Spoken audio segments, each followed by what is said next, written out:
할렐루야. 예수 그리스도 이름으로 하나님 말씀 증거하겠습니다. 우리 다 같이 하나님 말씀 디모데전서 1장 18절에서 20절까지 말씀을 다 같이 찾겠습니다. 디모데전서 1장 18절에서 20절까지 말씀을 우리 같이 읽도록 하겠습니다. 18절 시작. 아들 디모데야, 내가 내게 이 경계로서 명하노니 전에 너를 지도한 예언을 따라 그것으로 선한 싸움을 싸우며 믿음과 착한 양심을 가지라. 어떤 이들이 이 양심을 버렸고 그 믿음에 관하여는 파선하였느니라. 그 가운데 후메네오와 알렉산더가 있으니 내가 사단에게 내어준 것은 저희로 징계를 받아 회방하지 말게 하려 함이니라. 아멘. 네, 오늘 이 시간은 선한 싸움을 싸우라 라는 제목으로 하나님 말씀을 증거하겠습니다. 디모데에게는 특별한 경험이 있었습니다. 그것이 무엇이냐면 목회자로 안수받을 때에 예언이 있었다는 것입니다. 이것은 굉장히 특별한 것이죠.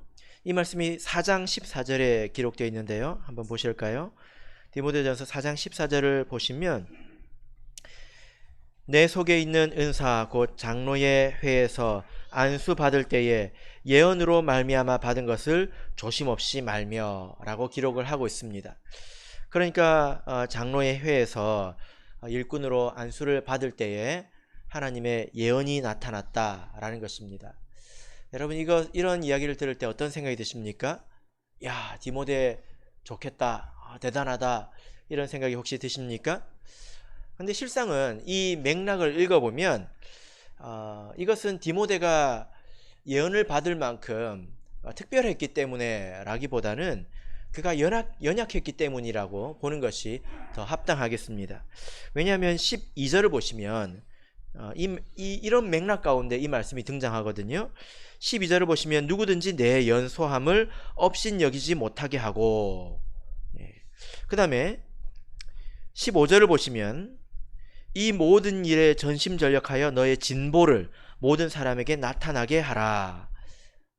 이런 맥락 가운데서 등장한다는 것입니다. 그러니까 그 의미가 무엇이냐면 하나님께서 너를 부르신 것이 예언을 통해서 드러났으니 주눅들지 말고 열심히 노력해서 진보를 나타내라, 진보하라 라는 그런 의미겠죠.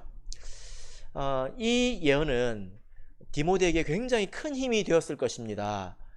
나 같은 사람에게 하나님께서 이렇게 맡긴 것이 확실하구나, 내가 그것을 믿고 열심히 하나님을 섬겨야 되겠다, 이런 생각을 했겠죠. 그죠? 그런데 한편으로 또 교회에도 큰 또 힘이 되었을 것입니다. 교회도 이 예언을 통해서 하나님의 뜻을 분명히 알게 되었을 것이고, 우리가 저 사람과 믿음으로 협력해서 하나님의 뜻을 이루어야 되겠다, 이런 생각을 교회도 또한 하지 않았겠습니까? 그러나 하나님께서 모든 사람을 다 이와 같이 부르시는 것은 아닙니다. 모든 사람이 하나님 앞에 부르심을 받을 때에 다 이렇게 예언을 하나씩 받고 오는 것은 아니죠. 다양한 부르심이 있습니다. 이런 모습도 있고 또 저런 모습도 있습니다. 그래서 성경을 보면 말에서 떨어진 사람도 있고 또 뽕나무 위에서 부르심을 받은 사람도 있고 마태와 같은 사람도 있죠. 그죠? 또 아주 특이한 것은 억지로 십자가를 진 사람도 있다는 것입니다. 그 사람의 아들이 성경에 나오는 것을 아십니까? 그것이 연결이 된 것입니다. 그리고 모태로부터 하나님의 부르심을 받은 자도 있고 이적을 통해서 또 전도함을 통해서 하나님 안으로 들어온 그런 각양각색의 사람이 있습니다. 각 사람마다 이렇게 다양하게 부르심을 입어서 이곳에 오게 되지만 다양한 부르심이 있지만 그러나 그 속에 있는 하나님의 부르심은 같습니다. 하나님의 사랑도 같지요. 부르심은 다양하지만 부르시는 하나님은 한 분이시라는 것입니다. 그래서 우리가 어떻게 하나님 앞에 나오게 되었던지 간에 그것만 가지고 우리가 열등감을 가지고 혹은 우리가 우월 의식을 가진다든지 그래서는 안 되겠습니다. 하나님은 이런 사람을 이렇게 부르시고 저런 사람을 저렇게 부르시는데 그 속에 있는 하나님의 사랑과 또 하나님의 부르시는 마음은 동일하기 때문에 우리가 다 같이 공유할 수 있는 것입니다. 그죠? 예. 한번 생각해 보세요. 어떤 사람이 예언을 받았습니다. 하나님께서 나에게 말씀해 주셔서 연아 하나님 목소리 들어봤어? 못 들어봤지. 하나님이 나한테 이렇게 말씀하셨다? 하고 한 사람이 울쭉거렸어요. 근데 연아는 음성을 듣지는 못했지만 그 말씀은 들었잖아요. 내용은 들었지 않습니까? 그걸 깨달은 거예요. 이게 하나님 뜻이구나 하고 열심히 살았습니다. 그 말씀에 따라서. 그러면 이 예언의 음성을 듣고 우쭐댄 사람이 잘하는 사람입니까? 아니면 그 말씀을 듣고 지키는 사람이 잘하는 사람입니까? 결론은 연하가 잘하는 사람이라는 거죠. 그죠? 네. 그래서 우리가 이런 그 이야기들을 들을 때 이런 동일한 마음으로 하나님께서 우리를 대하신다라고 생각을 하시면 그것은 틀림이 없습니다. 자, 그러면 우리 다시 말씀으로 돌아가서 이 내용을 살펴보도록 하겠습니다. 자, 18절 같이 읽도록 하겠습니다. 18절 읽겠습니다. 시작. 아들 디모데야, 내가 내게 이 경계로서 명하노니 전에 너를 지도한 예언을 따라 그것으로 선한 싸움을 싸우며. 자, 먼저 바울은 디모데에게 명령을 하고 있는데 선한 싸움을 싸우라 이렇게 명령을 하고 있습니다. 물론 이것은 하나님을 믿는 것을 말하고 또 하나님을 섬기는 것을 말하죠. 하나님을 잘 믿고 잘 섬기라는 것입니다. 근데 이것을 뭐라고 표현하고 있습니까? 선한 싸움을 싸우라 이렇게 표현하고 있습니다. 자, 여기서 말하는 이 싸움이라는 이 단어는 어떤 뜻이냐면 게임, 축구 경기 같은 그런 경기를 말하는 게 아닙니다. 이것은 군인들이 자기 생명을 걸고 싸우는 그 전쟁, 전투를 말하는 것입니다. 세상에서 이 전투라고 하는 것은 서로 죽이는 것이지 않습니까? 싸움에는 승패가 있는 것입니다. 그래서 이 바울 사도가 그 믿음, 하나님을 믿는 것과 또 하나님을 섬기는 것에 있어서 거기에는 승패가 있다고 이야기하고 있는 거예요. 그래서 싸움, 전쟁처럼 그것을 임해야 된다 이렇게 말하고 있는 것입니다. 우리 성도님들께서는 이 하나님을 믿는 것 그리고 또 하나님을 섬기는 것을 어떤 자세로 임하고 계십니까? 이 싸움이라는 단어는 세상에 있는 단어예요. 그죠? 전쟁, 전투. 그러면 무엇인지 여러분 다 알지 않습니까? 그것을 가지고 하나님을 믿는 것의 어떤 한 면을 설명하고 있는 것입니다. 그죠? 세상에서 우리가 전투나 이 전쟁 이것을 보면 굉장히 비참합니다. 이기는 것과 지는 것이 사실 큰 의미가 없습니다. 지금은 우리가 전쟁, 전투 이것을 여기 이 자리에는 경험해 보신 분이 없으실 텐데요. 가끔 뉴스를 통해서 미군들이 이라크라든지 혹은 아프가니스탄 여기에 파병되어서 거기서 겪은 일들 그리고 그 사람들이 돌아와서 겪는 일들을 이렇게 보면 그 사람들은 그 지배자의 입장으로 갔잖아요. 그죠? 압도적으로 이기는 위치로 갔지만 그런 사람들도 그 전쟁터에서 겪은 그 트라우마 이게 상당합니다. 자기가 누구를 죽여야 되기도 하고요. 자기가 죽지 않기 위해서. 그리고 고립되어서 죽음의 목전까지 이르기도 하고 심지어 자기 옆에서 자기 전우가 죽는 것을 보기도 합니다. 그런 것들이 비록 이겨서 멀쩡한 몸을 가지고 자기 본국에 돌아왔다 하더라도 거기서 겪는 그 마음의 고통이 굉장히 크지 않습니까? 그러니까 실제 전투에 임하는 그런 사람들이 어떤 긴장감으로 또 어떠한 마음으로 그 싸움에 임할지 한번 생각해 보시길 바랍니다. 바울 사도가 그 이야기를 하고 있습니다. 이것은 전쟁이다. 전투라는 것입니다. 그래서 바울 사도는 자기를 그리스도의 군사라고 이렇게 말한 바가 있죠. 이거는 듣기 좋은 말이 아닙니다. 이 말이 어떤 말인지 한번 생각해 보십시오. 우리 어머니들은 아들이 군대 가면 남몰래 웁니다. 그죠? 남몰래 우는데요. 근데 진짜 전쟁터에 나갔다고 생각을 해보세요. 아마 금식기도 하고 난리가 날 거예요. 전쟁이 일어나가지고. 예. 어떻게 자매님 좀 실감이 나십니까? 예. 경찬이 모친 실감이 나십니까? 군대만 가도 속상하지요? 전쟁터에 나갔다고 생각해 보세요. 밥이 넘어가겠습니까? 예전에 그 베트남 전쟁에 다녀오신 분들 이야기를 들어보면 지금도 그런 분들 아직 생존해 계시고 대화를 할 수 있잖아요. 그런 분들 이야기를 들어보면 거기서는 정말 초인적인 힘을 낸다고 합니다. 왜 그래요? 죽지 않기 위해서, 이기기 위해서. 거기서는 그것보다 앞서는 것이 없습니다. 물론 우리가 싸우는 이 싸움은 지배하기 위한 그런 전쟁이 아니라 선한 싸움입니다. 그죠? 그리고 우리는 그리스도의 좋은 군사들이라고 바울은 이야기하고 있습니다. 그러나 이 속성은 싸움이라는 것입니다. 그게 변하지 않는다는 거예요. 그래서 우리가 신앙생활을 할 때, 또 하나님을 섬길 때 취미생활처럼 그렇게 해서 이길 수 있을까요? 취미생활은 어떻습니까? 하다가 안 되면 말고, 하다가 탁구 치다가 어깨가 좀 아파요. 그럼 안 치면 됩니다. 그죠? 신앙생활을 그렇게 할 수 있을까요? 해도 되겠죠. 그러나 싸움에서 이길 수는 없을 것입니다. 그래서 어떤 마음가짐으로 이 싸움에, 이 자세, 이 일에 임해야 되는지를 바울 사도가 먼저 임하고 있다라는 거죠. 여러분, 그래서 우리가 항상 전쟁에 있는 것처럼 항상 초긴장 상태로 살아야 된다는 것은 아닙니다. 그런데 우리가 이 신앙을 대하는 마음 자세가 어떠한지 스스로 한번 생각해 보자는 거예요. 피곤하면 제끼고, 바쁘면 제끼고, 2등, 3등 그런 우선순위에서 밀려서 그런 자리에 있다면 다른 일 다 하다가 신앙생활 남는 시간에 하고 좋습니다.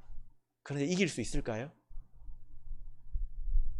만약에 그래서 이길 수 있다면 바울 사도는 싸움이라고 하지 않았을 것입니다. 이것은 디모데를 압박하려고 한 말이 아닙니다. 시적인 표현도 아니고요. 이것은 영적인 세계의 실체를 이야기하고 있는 것입니다. 자, 바울은 이 싸움에서 어떻게 싸워야 될지를 말씀을 하고 있습니다. 18절을 다시 읽어보겠습니다. 18절 읽겠습니다. 시작. 아들 디모데야, 내가 내게 이 경계로서 명하노니 전에 너를 지도한 예언을 따라 그것으로 선한 싸움을 싸우며. 자, 이 싸움은 막연한 싸움이 아닙니다. 디모데가 하나님의 일꾼으로 부르심을 받기 전에 어떤 일이 있었습니까? 디모데를 지도하는 그런 예언이 있었죠.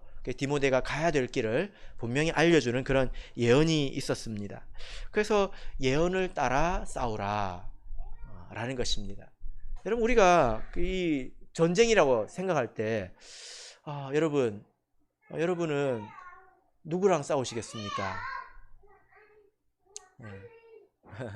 여러분은 누구랑 싸우시겠습니까? 우리 기석이 형제가 이제 하반기에 군대를 가게 될 텐데, 우리 기석이 형제는 아직 군번이 안 나왔죠. 그러니까 저는 20년이 지났는데 군번이 아직도 기억이 나더라고요. 신기하대요. 우리 기석이 형제는 아직 군번은 안 나왔지만 그리스도 안에서는 이미 군사이지요. 누구랑 싸우고 있습니까? 마귀. 예, 맞습니다. 마귀가 보입니까? 안 보입니까? 그러면 총을 들고 어디 쏠 거예요? 안 보이는데. 군대 가서 그러면 큰일 납니다. 예. 우리가 이제 형제들이 군대에 가면 제일 먼저 교육을 받는 게 우리의 적이 누구냐, 이것에 대해서 교육을 받습니다. 그리고 그렇게 그 적과 싸울 때에 자기가 어떤 역할을 해야 되는지에 대해서 이 교육을 엄청나게 받습니다. 제가 처음 군대 갔을 때 이제 포병에 갔습니다. 포병이 뭐 하는 데인지 아십니까? 대포 쏘는데, 대포. 네. 대포 쏘는 게 굉장히 복잡합니다. 제가 가보니까요, 관측병이라는 게 있더라고요. 이 관측병이 뭐냐면 저기 산에 올라가 가지고 우리 편도 보이고 저기 적군도 보이고, 그래서 그 거리를 계산해 주는 거예요. 방향, 거리, 이런 거 위치를 찍어 주는 거예요. 그러면 열심히 그 관측을 해 가지고 생각을 하고 있으면 텔레파시로 알 수 있죠. 서로 통하죠. 대포 쏘는 사람하고. 안 통해요. 그럼 통신병이 필요합니다. 그러면 그 관측병까지 이 선을 깔아주는 사람이 있습니다. 그리고 혹은 수신호로 이렇게 촥촥촥촥 이렇게 합니다. 깃발을 들고. 그렇게 해서 수신호를 합니다. 그러면 그걸 가지고 대포를 쏘느냐? 아니에요. 계산병이 있습니다. 그러면 위로 각도 몇 호, 오른쪽으로 각도 몇 호, 그 다음에 세기는 어떻게, 그렇게 계산을 더하기 빼기 더하기 빼기 더하기 빼기 더하기 빼기 이렇게 해가지고 군대 생활 내내 계산만 하는 사람도 있어요. 제가 거기 갈 뻔했습니다. 큰일 날 뻔했죠. 그러면 이제 몇 도가 나옵니다. 그럼 대포가 알아서 나갑니까? 아니에요.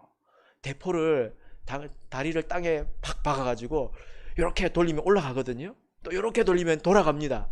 그러면 이 떨어뜨리면 큰일 나는 이 포탄을 또 꽂아야 되잖아요. 그리고 땡기면 뻥 하고 나갑니다. 그런데 그렇게 준비를 해놓고 안 땡겨요.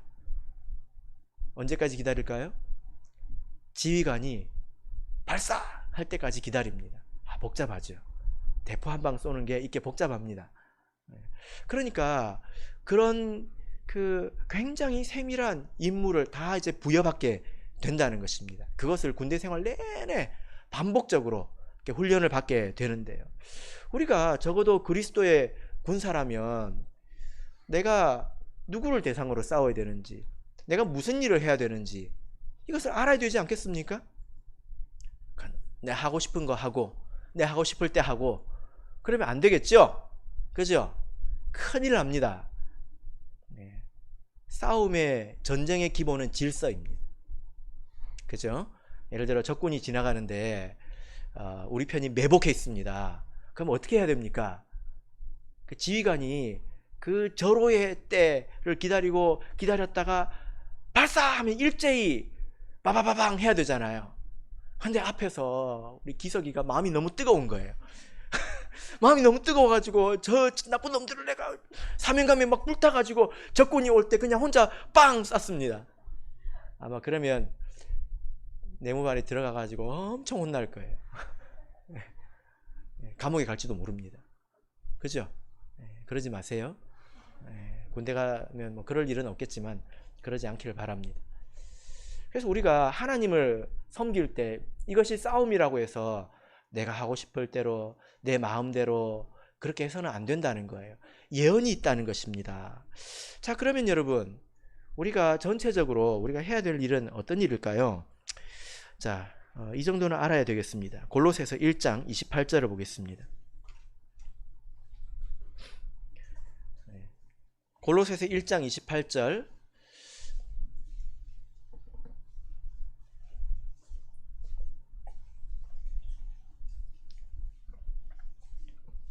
(1장 28절) 29절.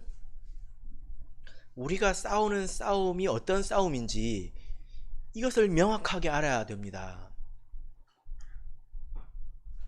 자, 28절 29절 읽겠습니다. 시작. 우리가 그를 전파하여 각 사람을 권하고 모든 지혜로 각 사람을 가르침은 각 사람을 그리스도 안에서 완전한 자로 세우려 함이니 이를 위하여 나도 내 속에서 능력으로 역사하시는 이의 역사를 따라 힘을 다하여 수고하노라. 바울 사도가 자기가 하는 일을 전체적으로 말하고 있습니다. 어떤 일을 하고 있습니까? 그리스도를 전파해서 그 한 사람 한 사람을 그리스도 안에서 완전한 자로 세우는 것이다. 이렇게 말하고 있습니다. 전도하는 것이 전부입니까? 세례받는 것이 전부입니까? 예수님도 그렇게 말씀 안 하셨죠? 예수님께서 뭐라고 말씀하셨습니까?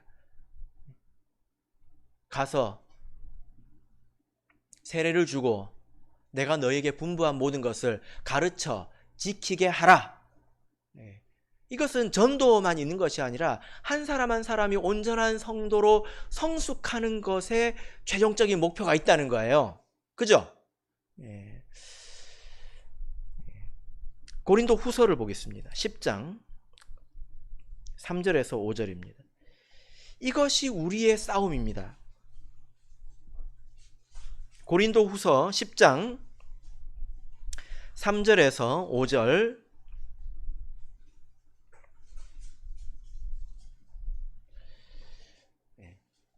같이 읽겠습니다. 고린도후서 10장 3절에서 5절 읽겠습니다. 시작. 우리가 육체에 있어 행하나 육체대로 싸우지 아니하노니 우리의 싸우는 병기는 육체에 속한 것이 아니요 오직 하나님 앞에서 견고한 진을 파하는 강력이라. 모든 이론을 파하며 하나님 아는 것을 대적하여 높아진 것을 다 파하고 모든 생각을 사로잡아 그리스도에게 복종케 하니.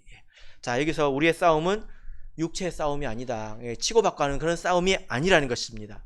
그럼 어떤 싸움입니까? 모든 이론을 파하고, 이것은 마음의 싸움이라는 거예요. 사람의 마음마다 자기 나름의 그런 철학이 있습니다. 자기 나름의 생각이 있고 고집이 있고 인생관이 있습니다. 그래서 하나님을 믿는다 하더라도, 안 믿으면 말할 것도 없거니와 하나님을 믿는다 하더라도 고집을 다 품고 살아갑니다. 그래서 그 모든 것을 다 깨트려서 모든 생각을 사로잡아 그리스도에게 복종케 하게 하는 싸움이 우리의 싸움이라는 것입니다. 만약에 나라는 사람이 내 모든 고집을 다 내려놓고 하나님의 모든 생각을 수용하고 그것에 순종한다면 나는 그리스도 안에서 완전한 사람이라고 할 수 있겠지요. 그죠? 그래서 여러분, 싸움의 대상이 누구입니까?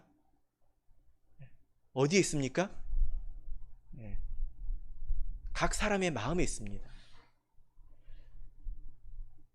각 사람의 마음이 있습니다. 안 믿는 사람은 기본적으로 하나님을 받아들여야 되겠지만, 하나님을 믿고도 자기가 살아온 그런 인생의 노하우대로, 생각대로 살아가기를 고집하고 살아가는 그런 사람들이 많기 때문에 우리가 그것과 싸워야 된다는 거예요. 연약한 성도들의 그것과 싸워야 된다는 것입니다. 근데 그것을 어떻게 싸웁니까? 어떻게 싸웁니까? 거기에 우리의 역할이 있다는 것입니다. 욕하면 될까요? 그러면 그 마음의 벽이 더 단단해지겠죠. 우리가 사랑으로 가르쳐야 합니다. 그리고 또 이런 면에서 애찬을 하는 것도 각 사람들이 배우는 게 있습니다. 사랑을 통해서 우리가 풍요로워지는구나, 이걸 보고 배웁니다. 사랑을 실천하기는 어렵지만 사랑의 힘을 먼저 배우는 것에서 시작하잖아요. 그죠? 그래서 모든 사람이 이렇게 마음의 벽을 허물어 가는 데 있어서 각자의 역할이 있다는 것입니다. 목회자만 그 일을 하는 게 아닙니다. 이게 교육만 가지고 되는 것이 아닙니다. 애찬을 통해서, 사랑의 교제를 통해서, 또 청소를 통해서, 관심을 통해서 이런 일들이 되어 가는 것입니다. 우리가 신앙생활을 하는 것은 각자 우리 마음속의 벽을 허물어 가는 그런 과정이겠지요. 우리가 완전해져 가는 것입니다. 그리고 뒤늦게 들어온 사람도 그렇게 허물어 가도록 우리가 돕는 것입니다. 이게 싸움이지요. 우리 옆에 보이는 성도들하고 쌈박질하면 안 됩니다. 욕하고 막 그러면 안 됩니다. 제일 나쁜 것은 부부싸움이지. 자, 19절 읽겠습니다. 본문으로 돌아가겠습니다. 자, 디모데전서 1장 19절 같이 읽겠습니다. 시작. 믿음과 착한 양심을 가지라. 어떤 이들이 이 양심을 버렸고 그 믿음에 관하여는 파선하였느니라. 예. 자, 여러분, 선한 싸움을 싸우라에 이어서 믿음과 착한 양심을 가지라 라고 말씀하고 있습니다. 근데 사실 이 본래의 뜻은 뭐냐면은 믿음과 착한 양심을 가지고 선한 싸움을 싸우라 이것입니다. 싸움을 싸우는데 전쟁을 하려면 어떤 힘이 있어야 되잖아요. 그죠? 예. 뭘 가지고 나가 싸울 겁니까? 주먹 가지고 싸울 겁니까? 전쟁에 나가서? 아니잖아요. 영적인 전쟁에 나가가지고 뭐 가지고 싸울 겁니까? 이런 이 각 사람의 견고한 진을 파하려면 무엇이 있어야 되겠습니까? 예. 세상 나라들도 전쟁을 하지 않지만 전쟁을 하지 않는다 하더라도 마치 전쟁을 할 것처럼 무기를 준비합니다. 그래서 세상의 그 소식을 들어보면 어마어마하죠. 그 무기를 개발하는 것을 보면 돈을 어마어마하게 투자를 합니다. 우리나라도 상상을 초월하게 투자합니다. 그리고 그것을 통해서 개발해낸 것들은 굉장합니다. 그죠? 그런데 우리 믿음의 싸움을 싸우는 우리는 재래식 무기를 들고 와가지고 낫 들고 가고 꽃갱이 들고 가고 이렇게 막 싸우려고 하고 도끼 들고 와가지고 싸우려고 하고 그러면 안 되지 않겠습니까? 예. 그래서 바울 사도가 이 싸움을 싸우는 데는 이것이 필요하다라고 말씀을 했는데요. 하나님의 감동을 받아서 말씀을 했죠. 두 가지가 필요합니다. 무엇입니까? 예. 믿음과 착한 양심입니다. 이 싸움을 싸워본 사람은 믿음이 필요하다는 것을 압니다. 이게 무슨 말이냐면 여기서 말하는 믿음이 어떤 믿음일까요?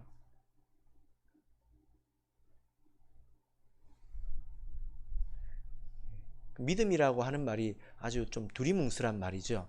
믿음 그러면 좋은 거 그렇잖아요. 근데 믿음은 다양한 측면이 있을 수 있습니다. 여기서 말하는 이 믿음은 어떤 믿음일까요? 싸워본 사람은 이걸 압니다. 이 싸움은 어떤 싸움이었습니까? 생각의 진을, 성을 무너뜨리는 그런 싸움이었죠. 그런데 이게 굉장히 어렵습니다. 이게 쉽지 않습니다. 그리고 이런 싸움이 세상의 흐름과 완전히 반대입니다. 지금 이제 교육부에서 이제 하반기 사역을 이렇게 준비하면서 어떤 내용을 다루고 있냐면 뭐 굉장히 오래된 뭐 것이지만 스마트폰 그리고 그걸 통해서 접하는 여러 가지 문화들, 세상의 문화들, 영화라든지 뭐 인터넷 또 SNS 이런 것들이 우리가 하나님 믿는 사람이 어떻게 이것을 봐야 되느냐, 우리가 이것을 어떻게 해야 되느냐, 이거예요. 답은 벌써 나왔어요. 안 하는 게 좋다가 답입니다. 안 할수록 좋다는 것입니다. 그리고 안 해야 된다가 답이에요. 근데 이런 이야기를 하면 사람들이 받아들일까요? 여러분 지금 시대가 어떤 시대인데 이런 걸 하지 말라고 합니까? 아이들은 대번에 교회 안 간다고 그럽니다. 우리 천안교회는 굉장히 모범적인 교회라서 여러분들이 이게 도대체 어느 나라 일인가 싶겠지만 한국의 일입니다. 어떤 부모가 교회 와가지고 선생님한테 사장합니다. 뭐라고 사정할까요? 애 오면 스마트폰 좀 뺏지 마라. 스마트폰 좀 하게 해줘라. 왜 그럴까요? 집에서 애가 발광을 하는 거예요. 교회 안 가! 이것도 못하게 하고 교회 안 가! 그러면 그 아이, 이 뿔난 망아지 같은 이 아이를 교회 데리고 오려면 얼마나 힘들겠습니까? 이 몸과 마음이 상할 대로 상하거든요. 그러니까 교회 와가지고 선생님이시여, 선생님이시여, 제발 좀 싹싹 빕니다. 예. 아이들은 생각해 볼 때 이런 게 아주 순진하게 잘 드러나죠. 어른들은 안 그럴까요? 예. 어른들은 굉장히 정치적이어 가지고 들으면 적당히 제껴버리고 마음을 편하게 가질 줄 압니다. 그래서 속으로는 안 바꿔요. 예? 그럼요. 예? 언젠가는 안 바꾸고요. 그렇다고 해서 교회 안 오지는 않아요. 그렇게 사는 법을 터득했거든요. 그러나 그 마음속에 견고한 진이 있습니다. 아이들은 순진하니까 교회 안 가! 하는 거예요. 그죠? 예. 굉장히 공감을 많이 하시네요. 이럴 줄 몰랐습니다. 이렇게 공감을 많이 하실 줄은 몰랐네요. 예. 사실 우리가 서로 다 알고 있는 것이지 않습니까? 이런 상황에서 이런 요구를 계속 해본들 사람들이 들으려고 하겠습니까? 그러니까 회의적인 그런 이야기들이 계속 들려오는 것입니다. 요즘 세상이 어떤 세상인데 그런 말씀을 하십니까? 그런 요구를 하십니까? 그러면 교회가 잘 될 것 같습니까? 이런저런 이야기가 계속 들려와서 믿음이 흔들린다는 거예요. 정말 이렇게 하는 게 맞나? 너무 시대에 동떨어진 것 아닌가? 적당히 저러고도 잘할 수 있는 것 아닌가? 흔들린다는 거예요. 계속 말해봐야 고립될 뿐입니다. 그래서 믿음이 필요하다는 것입니다. 어느 지경에까지 이르렀습니까? 소돔과 고모라의 이야기를 보면 그 집에 갇혀가지고 완전히 둘러싸이지 않았습니까? 여러분은 그때까지 믿음을 지킬 수 있겠습니까? 그래도 이것이 옳다. 사람들이, 온 세상 사람들이 다 손가락질하고 그래도 이것이 옳다. 그래도 우리는 이렇게 살아야 된다. 너도 그렇게 살아라. 이렇게 말할 수 있겠습니까? 이게 어렵습니다. 사실 우리가 이미 많은 것을 타협하고 살고 있습니다. 이게 우리가 불완전하다는 증거예요. 구약 성경을 보면 안식일을 어기면 돌로 치라고 했지요. 근데 나중에 성경 보세요. 돌로 안 쳤습니다. 말씀대로 다스려지지 않는 나라였다는 거예요.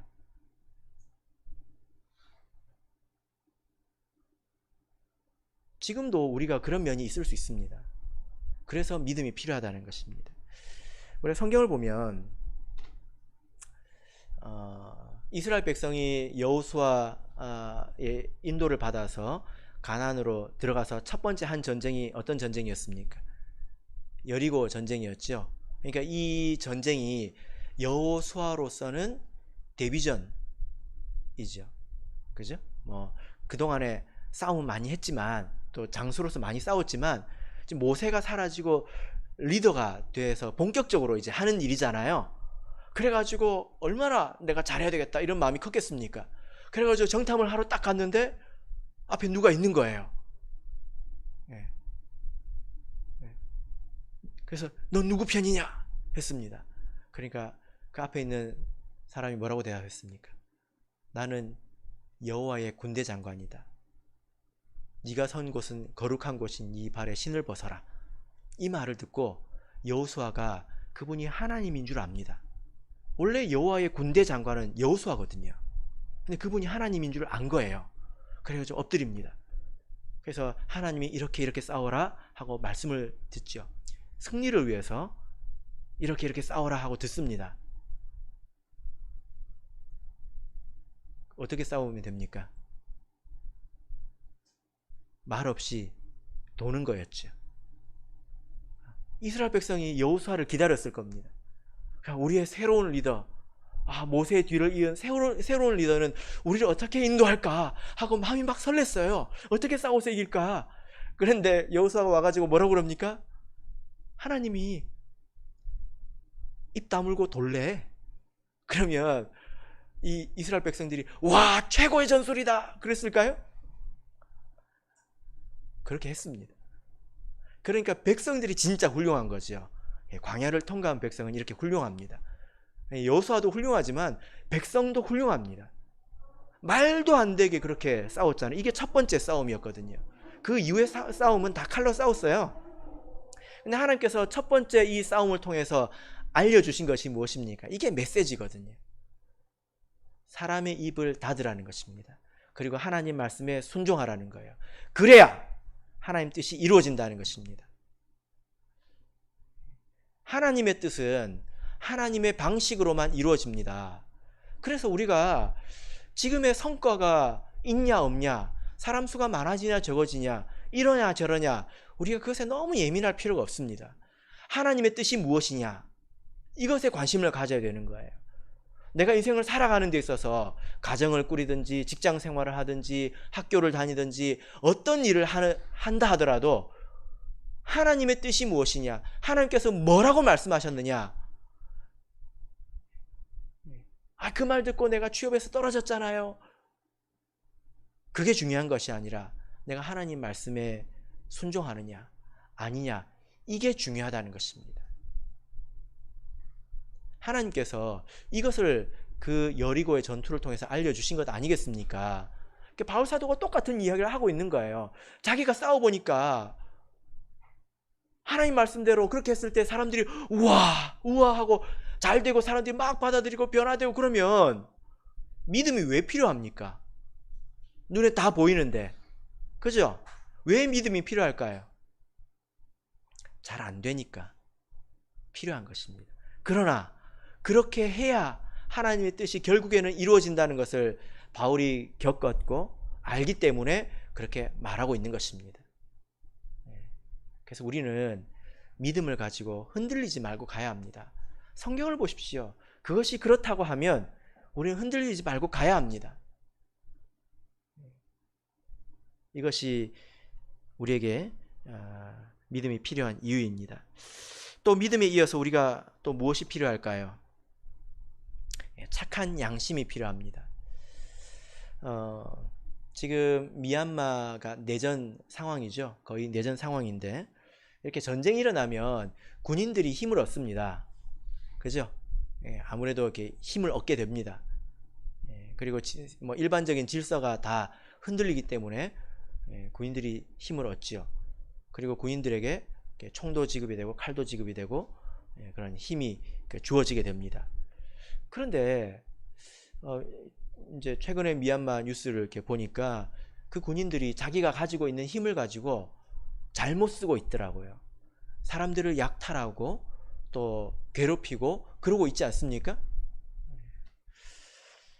근데 이런 일들은 사실은 전쟁이 있는 곳이면 항상 있습니다. 거의 항상 있습니다.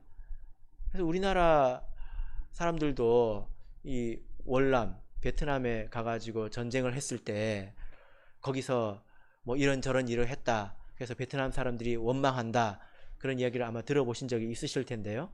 미안한 일이죠. 그죠? 그래서 그런 이야기를 보면 참 사람들 왜 저렇게 나쁠까 라고 생각할 수 있지만 그런 일들이 우리에게도 일어날 수 있습니다. 하나님께서 우리를 그리스도의 군사로 부르셨을 때에 옷도 주지 않고 총칼도 주지 않고 그렇게 부르셨을까요? 그렇지 않겠죠. 우리를 부르셨다면 우리가 어떤 일을 할 수 있도록 적어도 어떤 힘을 주셨을 거란 말이에요. 그것이 건강일 수 있습니다.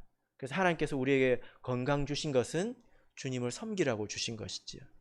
또 재정적인 능력이거나 혹은 지혜거나 이런 것들도, 세상의 여러 가지 경험이거나 이런 것들도 다 하나님을 섬기는 데 유익하기 때문에 우리에게 주신 것입니다. 그리고 또 교회에서 이런저런 의사결정을 할 수 있는 그런 권세도 우리에게 나눠주셨지요. 근데 우리가 이런 것을 교묘하게 자기를 위해서 쓸 수 있습니다. 그래서 우리에게 선한 양심이 필요하다는 거예요.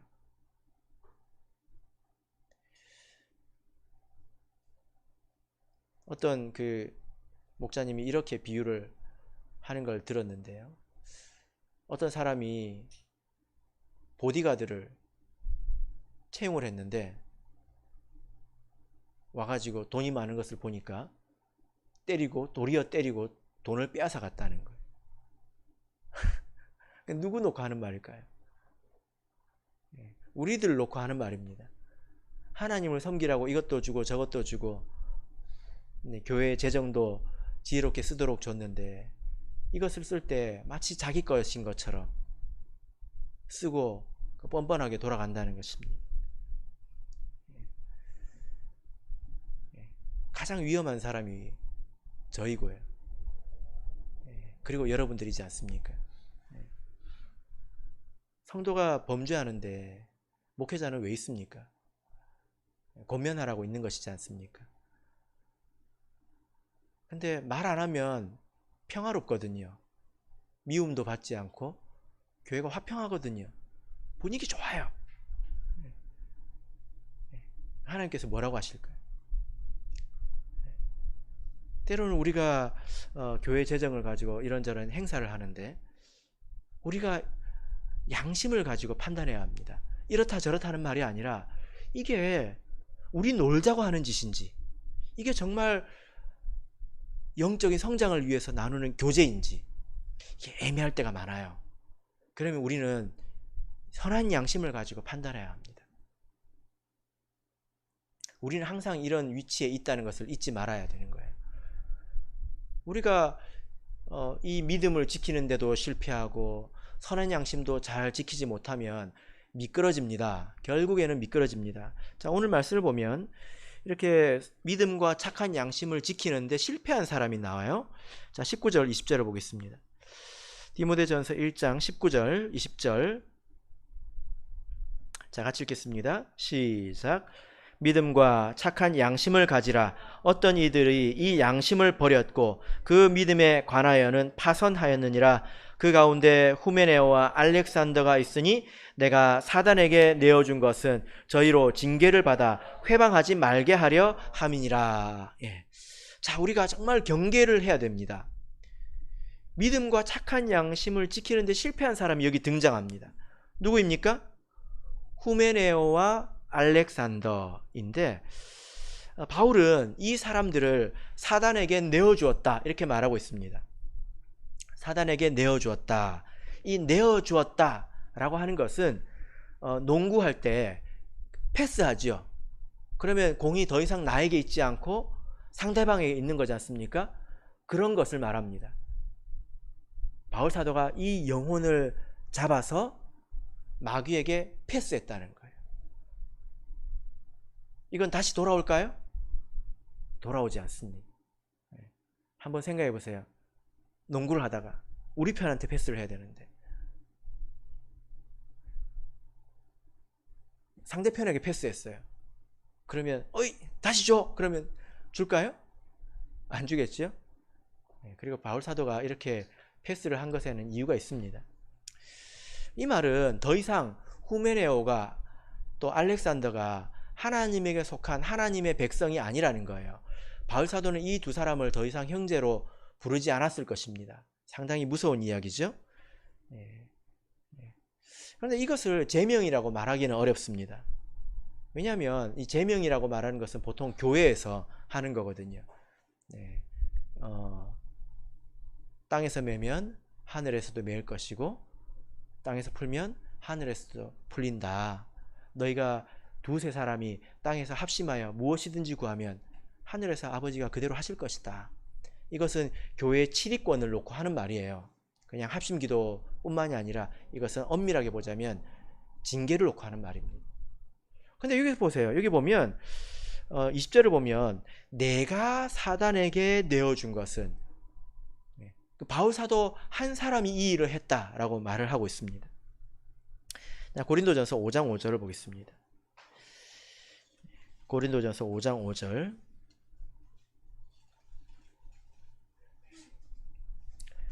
고린도전서 5장 5절을 보겠습니다. 자, 같이 읽겠습니다. 자, 3절부터 볼게요. 고린도전서 5장 3절부터 5절 같이 읽겠습니다. 시작. 내가 실로 몸으로는 떠나 있으나 영으로는 함께 있어서 거기 있는 것 같이 이 일 행한 자를 이미 판단하였노라. 주 예수의 이름으로 너희가 내 영과 함께 모여서 우리 주 예수의 능력으로 이런 자를 사단에게 내어주었으니 이는 육신은 멸하고 영은 주 예수의 날에 구원 얻게 하려 함이니라. 예. 자, 여기 보니까 또 이런 자를 사단에게 내어주었다라고 말하고 있습니다. 쓰레기통에 집어 던졌다는 것입니다. 근데 여기서 보면 바울 사도가 원격으로 그 일을 했죠.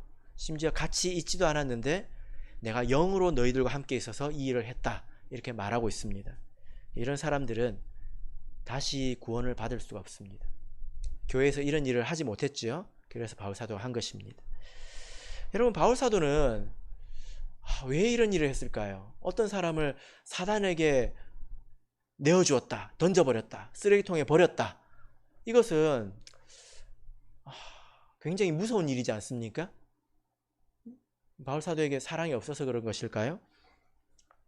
왜 그랬을까요? 자, 디모데 후서를 보겠습니다. 디모데 후서 2장 17절을 보겠습니다. 디모데 후서 2장 17절 18절을 보겠습니다.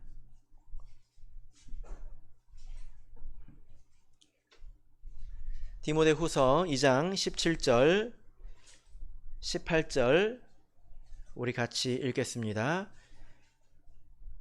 시작.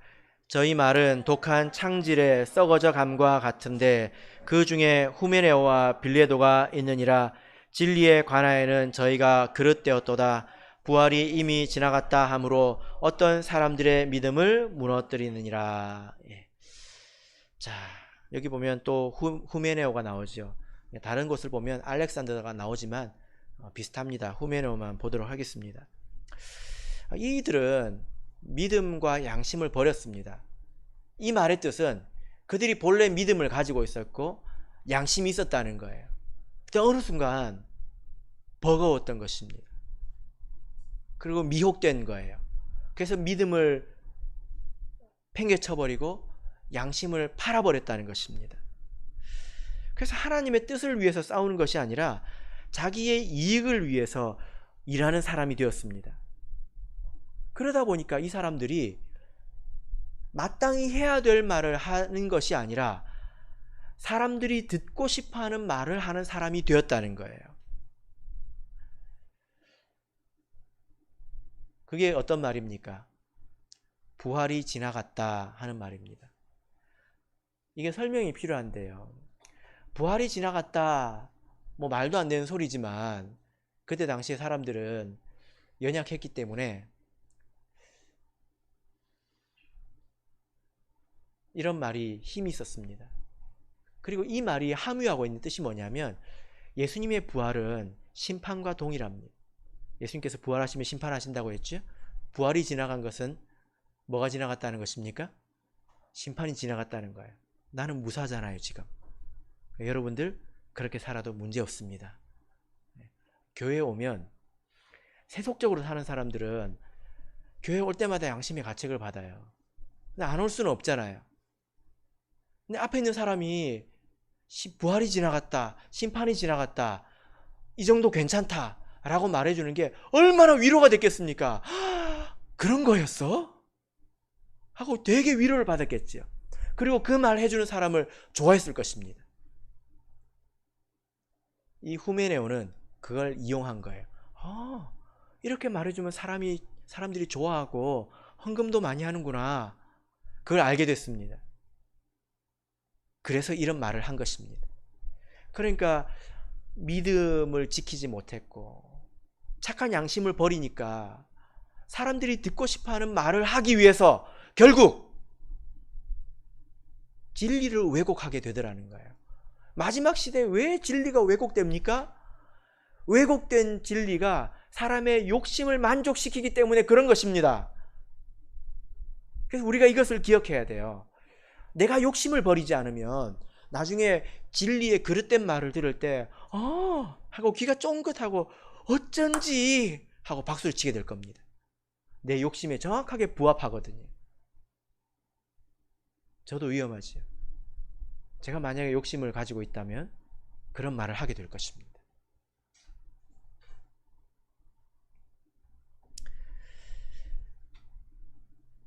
17절을 보시면 저희 말은 독한 창질에 썩어져 감과 같은데, 그 말이 독한 창질이 썩어져 가는 것과 같다.